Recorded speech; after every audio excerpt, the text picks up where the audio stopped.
Le ultime code chilometriche, l'ultima mattinata da incubo in ordine di tempo per chi deve percorrere la tangenziale di Mestre alle prime luci di venerdì, quando a causa di un incidente si sono registrati rallentamenti all'innesto della 27 in direzione ovest. Sotto un fuoco incrociato di polemiche il trasporto pesante e i conducenti dei bisonti della strada. Si tratta di situazioni accidentali, non bisogna criminalizzare la categoria, dice il segretario regionale di CNA Trasporti. Noi diamo tutta la nostra, diciamo così, aiuto a quello che può dare la categoria in queste situazioni. Diamo ovviamente alle vittime quello che gli era dovuto, ma non crediamo che sia una questione sistemica.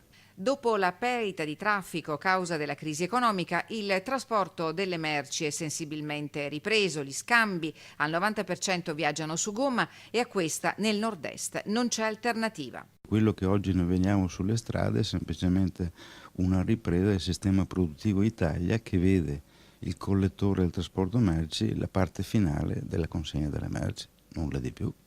Poi noi auspichiamo che sia un trend che continua, però vediamo se è una ripresa duratura o se è semplicemente un fuoco di paglia. La categoria si muove all'interno di un quadro normativo che preoccupa in relazione alla spinta dei paesi dell'Est per un allentamento delle leggi che riguardano il trasporto.